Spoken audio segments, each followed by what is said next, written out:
Welcome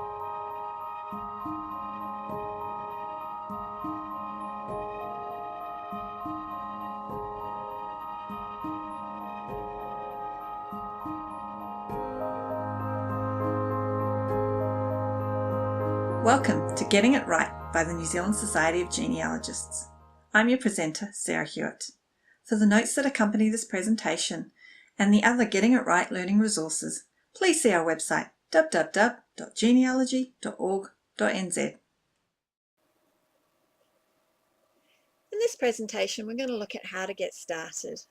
So as a quick overview, we're going to look at the genealogist's job, what exactly it is that we're doing, and then where to start and how to start. So let's get into it. Now, it's all very simple to say we're doing the family tree, but what actually are we doing? And this is the genealogist's job. To put simply, we need to find the answer to a question. Now, it might be a simple question like, what was my great-grandmother's maiden name?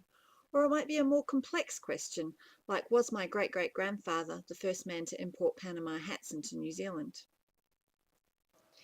And in order to answer this question, we need to find sources which provide evidence that prove conclusions about identities and relationships and events. You'll see I've highlighted a few words here. Let's have a closer look at them. What are sources? They're the documents we find in our research which relate to our family. Evidence? Well, there's three types of evidence. Direct evidence is something like a birth certificate, which by itself is enough to prove something. Indirect evidence is also known as circumstantial evidence, and it's where you put together a set of sources to prove something because you don't have any direct evidence. Negative evidence is when you don't find something when you're expecting to. So for example, if you're looking through the electoral roll going forwards in time and someone stops appearing, it could mean that they've passed away or they've immigrated. If you're working backwards through the electoral roll and they stop appearing, it could mean that they either became old enough to vote, or if you knew that they were 46 in that year, it could be evidence of their arrival in the area of the electoral roll. And lastly, conclusions. Well, it basically is the answer to our question. If you need some help with the genealogist's job, I suggest taking a look at the Genealogical Proof Standard. It's a methodology that can help you. We've done a separate presentation on it, so have a look on our website for it. But we need to get started first. So where do we start? Or if I'm being slightly more grammatically correct, with whom do we start? I'll give you a hint. They're watching this video. Yep, it's you. Why do we start with ourselves? Well, there's two very good reasons for that. First of all, we need to get official names. This is my grandfather. He was called Bill.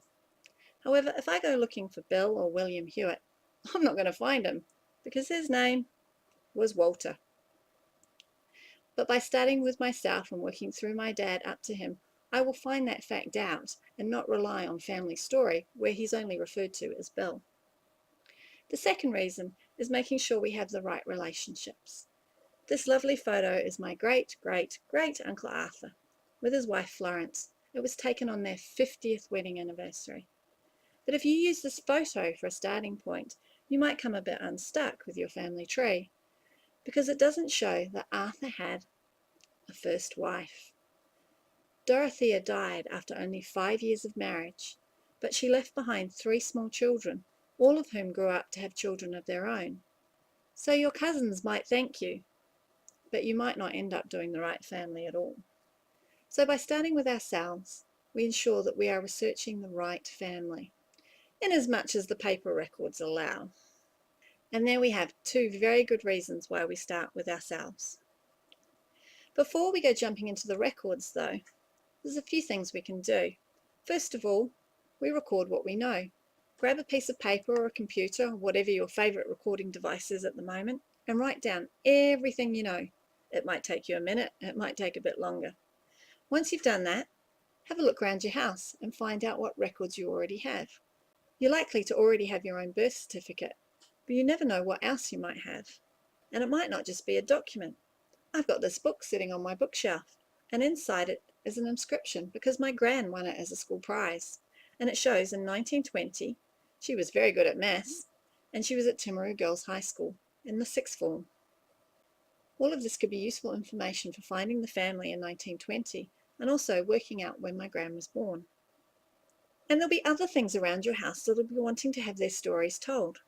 I have some shell casings that my great uncle brought back from World War II. They're American shell casings. He was in the New Zealand Army. How did he get them? There's a story there. And this beautiful silver cup, which belongs to one of my cousins, was given to our great-great-grandfather for shooting in Shanghai. How did he get to Shanghai? There's a story there waiting to be told as well. So not all the records that you have in your house will be on paper. Once you've done that, you can move on to talking to your family. And this is where I bring out the dragons. Dragons are things that can leave you feeling a little bit singed. And I've got 5 of them. The first one are cultural dragons. Is there somebody in your family who's the official memory keeper? Are they the person you should be contacting first when you start doing your family history? How do they feel about you doing the family history? Which leads me on to the second dragon, family relationships. Now you might want to go and visit old great Aunt Lottie up at Kilmarnock Heights Rest Home because she's good fun and you think she's just the best. But if you don't go and visit Aunt Letty, who's 2 doors down, you might be about to get disinherited because she's the oldest and she knows everything and you were supposed to go and see her first. You also need to be aware of the prejudices that certain family relationships will have about certain people in your family. Aunt Lottie might think great things about your grandfather. Aunt Letty might not. So take the time to find out more about your family's politics. My third dragon, and also related to the fourth, are what I call generational differences. Now, people of my generation think nothing of illegitimate children, relationship breakups, tattoos. But older generations view these things differently, and some of the stories you might be told may be to cover up events that people find, well, embarrassing.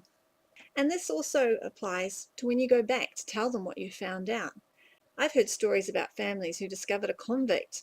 All that research went into the fire because it was seen as unacceptable. So do be aware that your family members might not want to hear some of the stories you come up with. Now my last dragon, my big black dragon, is reserved for you. By starting with yourself, you'll research people that you knew and loved. And sometimes you might find things out about them that you really didn't want to know. So when a strange thing turns up in your search results, do take the time to think, do I want to look at this? Because once you've seen it, you can't unsee it. And you don't want to ruin treasured memories of a dear family member. So how do we get started? Most countries these days have what is called civil registration. In other words, they've given you a birth certificate, a piece of paper that says when you were born. It should have enough details about your parents for you to be able to find your parents' marriage certificate. And yes, I am assuming they got married. From your parents' marriage certificate, you should find out enough information about them and their parents for you to get their birth certificates. And from their birth certificates, details of their parents, which will give you your grandparents' marriage certificate, and so on and so forth backwards. Now all this information will give us the skeleton of our family tree, but we want to know more than this. We want to know, what did they do for a living? Where did they live? How did they get to New Zealand? Do they look good in shades? Alright, the last bit might be a bit facetious, but I think my gran does look kind of cool in shades. Here in New Zealand, we're really lucky. A lot of this information that we can use to flesh out our family tree is available freely. This is a couple of the sources. We've done another presentation on New Zealand sources, but I would suggest that you do our presentations on searching and keeping organised before you hit the records. This will mean that you'll be able to find things when you go searching for them, and that you'll keep them in an organised way so you won't go searching for them twice. Thank you for joining us. The next video in this series is how to keep yourself organised. I'll see you then. For further information, see our website www.genealogy.org.nz, and we'd like to thank the Wellington Masonic Club for their support in making these presentations. See you next time.